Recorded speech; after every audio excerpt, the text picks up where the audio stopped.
What's up, guys? It's Lord Botha here with another video, and it occurred to me today that we haven't covered a lot of Ubisoft L's recently.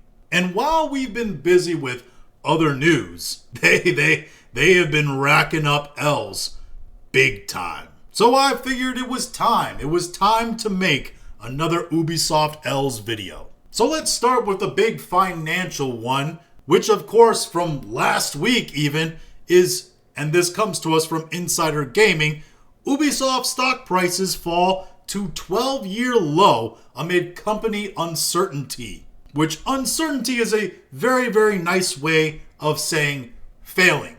The company is failing. It's failing so bad that they've created a new company to hide their most important IPs in for the eventuality that their company is going to fail. But the article states Ubisoft stock prices have continued to fall, hitting a 12-year low both on the Paris Stock Exchange and London Stock Exchange. As of the market's closing in the region, Ubisoft stock is trading under €9 for the first time since April 2013. And I'll break down the numbers here a little bit more in US dollars in just a sec. As of publishing, the stock is sitting at €8.8 after falling another 7.83% on Monday. At one point, it sat at 8.27 before it rose back to the closing number. The reason for the continued drop of Ubisoft stock prices should, and I think they mean shouldn't here, be surprising to anyone who has followed the company over the years. Since April of 2024, Ubisoft shares have fallen 63% from its 52-week high of €23.7 to the 8.8 it currently sits at. And keep in mind that when all the stocks tumbled last week and then they had that massive rally on I think like Thursday or Wednesday, Ubisoft was one of the only companies to still be negative on that rally day. That's how poorly their stock is performing. Now this information again is a week old, and I will tell you as the stock sits today, in terms of US prices, at one point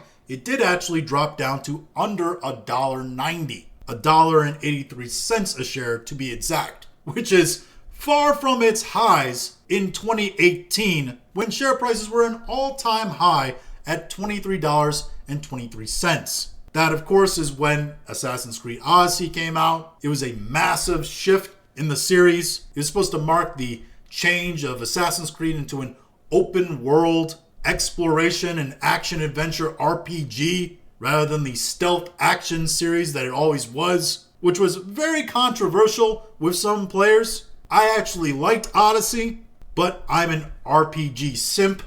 I'll admit that.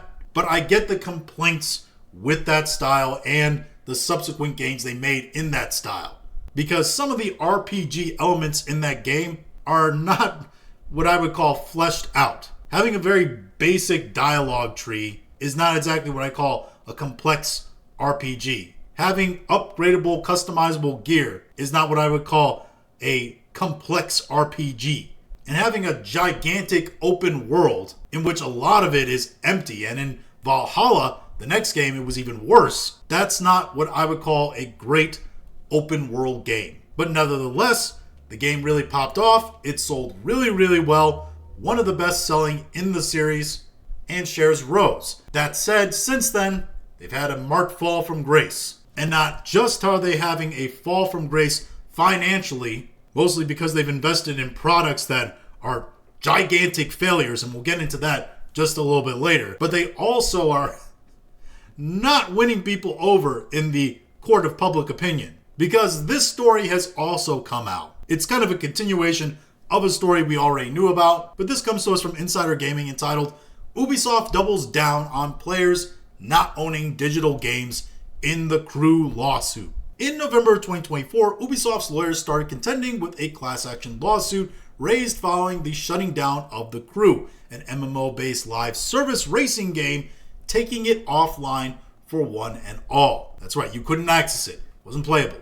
Gone. Now, I think the sequel and like a remastered or different edition was available, but the original The Crew that people paid for, that they thought they bought, was gone. You couldn't play it. The plaintiffs claim that Ubisoft Inc. allegedly misled purchasers of its video game, The Crew, into believing they were purchasing unfettered ownership rights in the game rather than a limited license to access the game.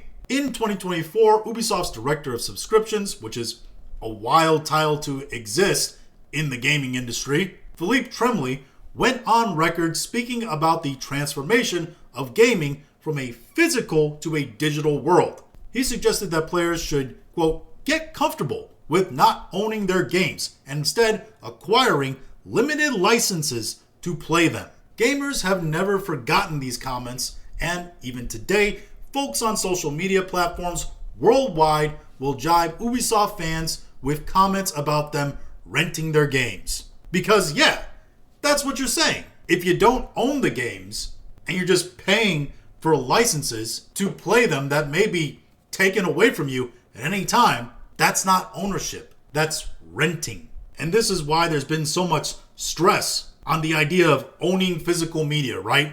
A lot of gamers want to be able to play their games on physical media. And it's why there's been a lot of hoopla about the idea of buying physical copies of games that are then just keys to download digital copies. Because that's not a physical copy then. Shout out to our boys at Nintendo that are pretty much planning on doing that with at least a few of their Switch 2 games.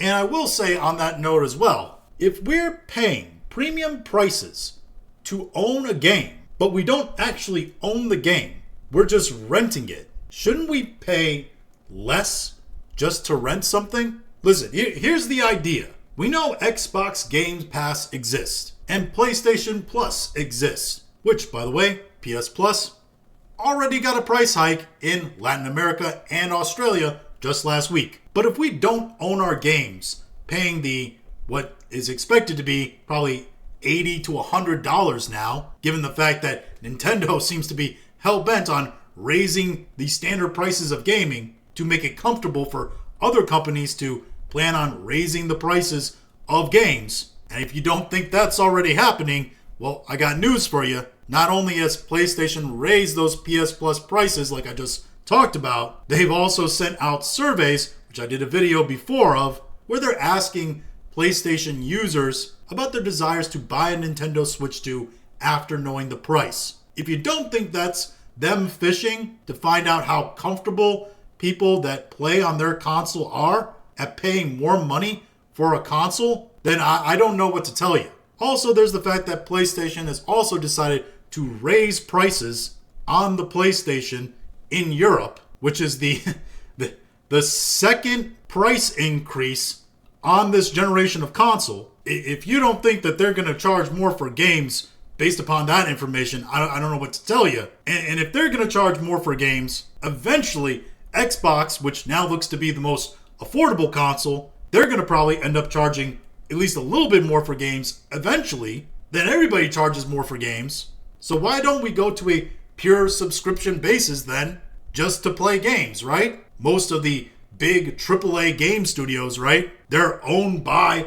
console companies. Sony, Microsoft, Nintendo. Yeah, why don't we do that? Why don't we turn the console wars into the streaming wars? We'll have console streaming wars. Charge us $80 a month to play your whole library of games for free. At least that's how they would spin it. You know why they don't do that and they instead go with the limited offering of things like Xbox Game Pass or PS Plus, and then just have the companies try to sell you keys and licenses rather than actual ownership of the game? Because if they went purely to streaming and did that model, they'd have the same problem as the streaming companies, as the purely digital media companies. Essentially, financially, it would be unsustainable. There are 3 streaming companies that are successful. Netflix, and they were not successful for a very long time, till they became the #1 name in streaming, and now they're never going away. They are the Walmart of streaming. The second is Disney, and that's nothing to do with Disney Plus. It's purely because Disney owns Hulu, and Hulu is the one that's actually successful. It's like Hulu and Bluey. Those are the things holding up Disney Plus. And I mentioned Bluey there because Bluey's been in the top 10 of the Nielsen ratings charts since, I don't know, my daughter was born nearly 3 years ago. And the third is Prime. And why is Prime successful? Well, some would argue they're not even successful. They're probably still operating at a loss. It's just they have this giant, massive cash cow of a delivery service business that they can just milk for money whenever they need it to fuel the vanity project of Corpo Krillin, Jeff Bezos. That's why they don't move to this model.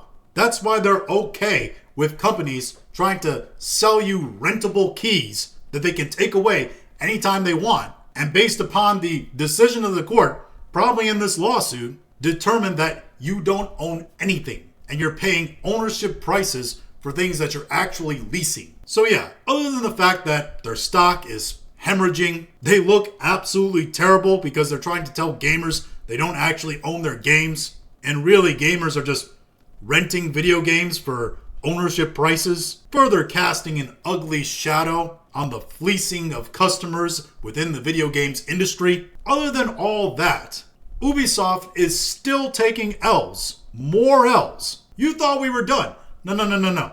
We got another one. They're still taking more L's, even when others may think they're taking a win. This comes to us from Insider Gaming again, entitled 1 year later, Skull and Bones is finally becoming the pirate game we all wanted. Only a couple problems with that, which is A, no one wants it anymore, B, too little too late. It's fair to say that Skull and Bones didn't meet anyone's expectations when it first launched. Yeah, I'll say. It launched to like 2,600 players, which is a massive success if you compare it to things like Concord. Ubisoft seems to be learning from its mistakes though, as its Year 2 roadmap includes land combat and many other gameplay upgrades. Land combat, guys! And many other gameplay upgrades. Does that get you excited for Skull and Bones? Skull and Bones was in development for 11 years, cost hundreds of millions of dollars to make, and it had its development restarted several times. Some of us might describe that as development hell. The result is not something I describe as groundbreaking, but more a poor impersonation of something the company did better with Assassin's Creed 4 Black Flag several years before. So much for that quadruple A game rating that they said this thing was going to be. It summed up a disappointing year for the company, whereas X-Defiant is shutting down, Skull and Bones has carried on, and rumors of Season 2 content are true. Which, it's still wild that X-Defiant got shut down, but Skull and Bones is still up and going. It tells you how deeply screwed and committed they are to making Skull and Bones work, despite the fact that it's probably never going to work, because X-Defiant actually had a little bit of a following and showed some promise of actually working if they put more investment and work into it. Well, Skull and Bones, it's not going to work, man. It's a massive failed idea. One of the biggest criticisms of Skull and Bones is how restrictive the game is. Combat is limited to ship battles. You can't physically board other ships. Cutscenes do it for you. Oh, really? Sounds like a Sony game.